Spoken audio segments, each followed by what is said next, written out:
For our third story, we go to Jefferson, Wisconsin. Jefferson is a small community of 7,700 people. It's nestled where the Rock and the Crawfish rivers meet. The city was first settled in 1836, and every September they roll out their strong German heritage and celebrate Gemütlichkeit Days. Rosemary Kennedy, sister of President John F. Kennedy, once lived in this wonderful small town.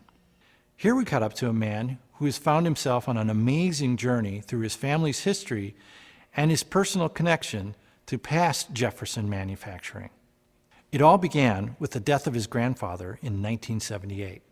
Hello, my name's Jeff Haberman from Jefferson, Wisconsin. The motorcycle sitting behind us is my 1914 Jefferson, and it's from Jefferson, Wisconsin here. It's got the Mack V-twin in it, and that motorcycle is pretty futuristic of the time with its, overhead valves, twin cam, and it was 78 miles an hour right from the factory.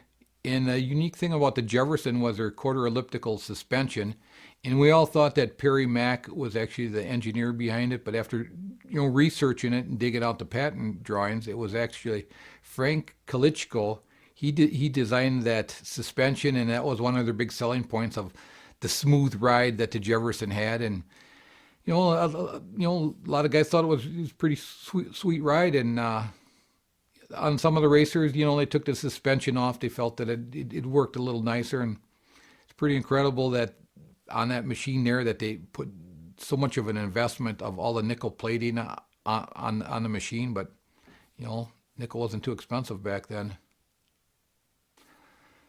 Well, when I was growing up as a kid, we always had a few motorcycles around the backyard. We lived right by the fair park, so it's like there's always action going on. And we built mini bikes, and we tried crazy combinations. And I had a couple Hondas and a stubborn old Brigstone, and it was always cool. My cousins would come over, and they always knew that there's motorcycles for everybody to ride, And it wasn't until 1978, my grandfather's funeral, that we're cleaning out the house, and my dad says, "Hey, you want Grandpa's photo album?" And he hands it to me, and I open it up, and I go, I never knew that Grandpa was into motorcycles. All the times we sat around and talked, and I open it up and I go, well, what are these? I never even heard of the Jefferson, and that just started me on a journey that just is, I see no end to it. That it's like I keep coming up with more photographs, blueprints, and in stories that it's just such an incredible story. I don't know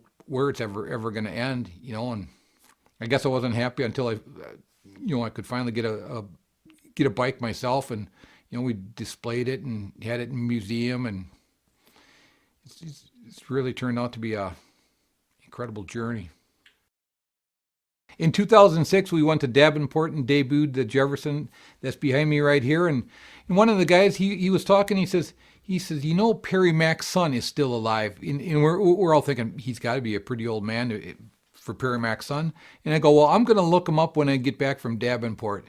And I got a hold of him, and I asked him, I says, Bill, have you ever seen one of the machines that your dad built? Because they were just something just out of this world in the time. And he was so excited when I told him, I said, I'm going to bring it up and show it to you, because to me, I wanted to have a picture of my bike, with the engineer's son.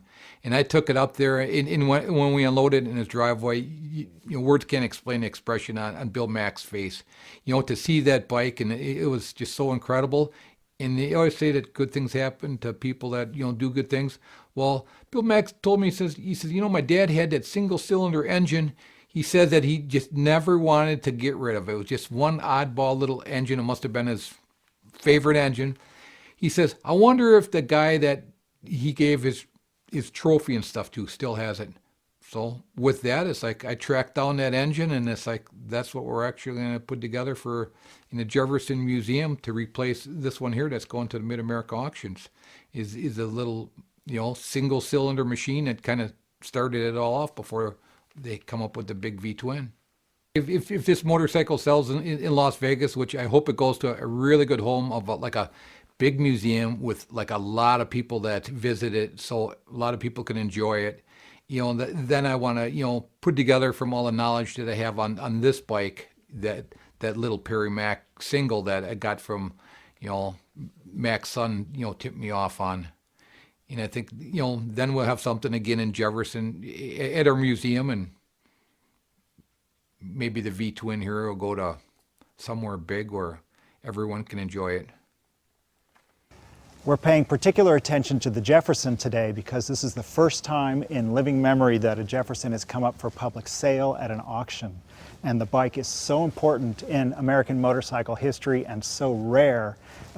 It's great that we're here today together to see sort of the next chapter of the Jefferson motorcycle unfolding as it goes up on the stage to be auctioned off.